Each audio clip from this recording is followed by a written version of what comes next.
Okay, so I thought I'd give you guys a little tour. Here's the front. It's going to be a big zinnia bed. And then that's going to be a new plot for the front. And then we have these 3 rows. This is a 4-foot and 3 30-inch rows. That's tatsoi. This is a cover crop. And then this is lettuce, spinach, and cilantro, collards. Then on the front porch we have just some roses and peppers and grapevines, some herbs here and there. And then we go around. Over here is going to be another plot on the side I'm tarping off. Then we have all the blackberry bushes. Going to be able to get a ton of propagations off of those this year too. Strawberries, some sunflowers, another collard that just came up. I thought I'd cut it back. This is our worm bin. I hope they all didn't die during the storm. Looks okay. Let's see. Yeah, they look alright. Not completely dead. Cool.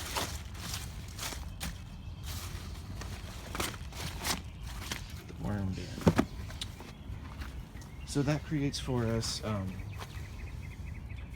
verma tea, which is when it rains, it flows through the wheelbarrow, through all the worms, through all their castings and all that they've been eating, and gives us this low nitrogen organic fertilizer that's safe to use directly on plants, on their leaves, or on soil applications, because it's so mild. And over here we have all these barrels for fertilizer and microbial solutions.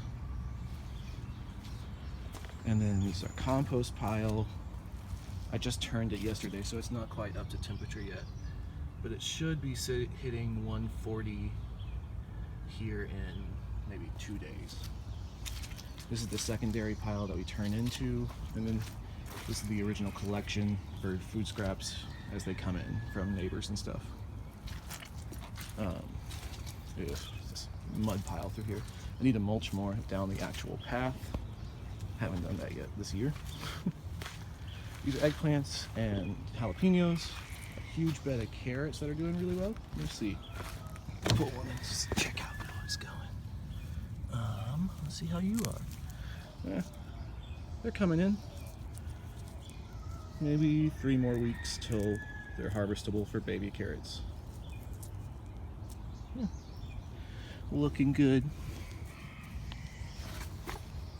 This used to be broccoli. I'm letting these finish out so I can collect the seed for them for the fall. And then this is just some lettuce down here. I haven't seeded out the bed the rest of the way. This bed I haven't really done a ton with. There's some beets and salad. There's going to be more carrots as they come in. It's a bed I need to redo because it's gone kind of anaerobic at the base. It's holding too much water. Things aren't growing well. This is our asparagus patch. Super fun. Bunch of kale, bunch of mustard greens. Look at the kale. Mustard greens that are going to seed because they've been in here for like a year. Lettuce, peas, many peas.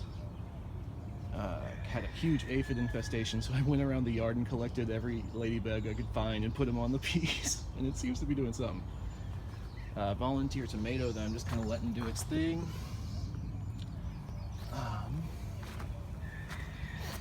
Cover cropped this bed. Radishes are all through here. Let's pull a radish. Wow. That's a nice looking radish.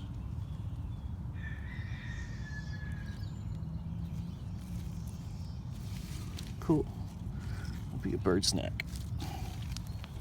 Squash are doing great. You have to get away with squash here with all the pressure from the vine borers. You either gotta spend a ton of time trying to kill the bugs or trick them into laying their eggs in the wrong places, or you just do them really, really early and try and get away with the crop before the vine borers emerge, which is what we're doing this year because you really can't beat them. Like in this region, they're so so incredibly prolific. This is the ground cherry patch, and there's lettuce sown down the center. The ground cherries are doing really, really well. Plants are getting really big. We're getting a lot of ground cherries on them. This'll, with the amount of ground cherries sown through here, this'll be like maybe 200 pounds of fruit through here. So that'll be really cool. Then we have our peach tree. Planted it last year. It's taken off this year with a ton of fruit on it. And this is the tomato house. Only have 2 of the 3 beds sown through here. Have the rest of the tomatoes coming up for this 3rd bed. And maybe I'll be able to get some in on the side of this center kind of bigger bed. But let me show you the tomatoes. We're mainly doing grape and cherry varieties and 1 paste tomato variety for canning for the winter. So here we go. Got a lot of fruit set on everything. Some really impressive trusses over here. Probably, 15 fruit on a truss on some of these that are doing well. Nothing like what people can really get to with real greenhouse varieties, but can't afford that seed. That seed is insanely expensive, and don't really know much about grafting, so not doing that. Just growing like normal, honestly, home gardener varieties, but in this enclosed culture that kind of allows me to get away with a bit more early production. So yeah, and then we have the new chicks coming up in the coop until they're ready to go out on the pasture. We have birds over in these tractors, which will allow us to move the birds across the yard without them getting killed. And we have goats. Let's go introduce you to the goats. Goatles, one moment.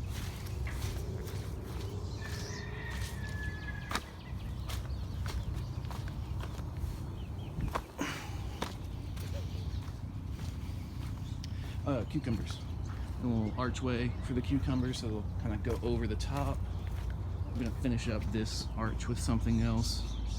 Just trellis netting left over from the peas. Oh, Stephanie's tea garden I put together for her. So she's doing a bunch of chamomile and mint and herbs and stuff back here. It's gonna be cool. That's Ophelia. She's very cute. Very nice. They've been munching on trees. That's their favorite snack. Hey, how you doing? You want some pets?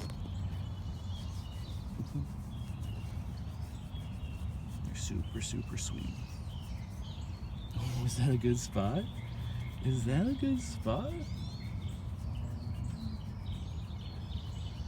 She was about to scratch herself.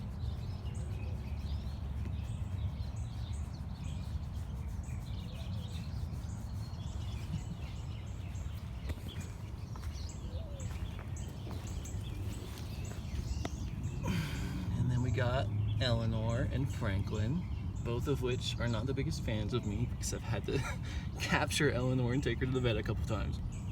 And they're really bonded because I think Eleanor kidded probably in the winter and then got weaned off, or her kid was weaned off of her, and then as soon as we put her in here with Franklin, she immediately just like bonded with him like he was her son.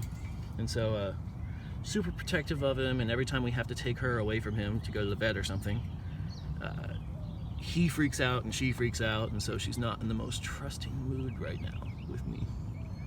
This is their little barn space.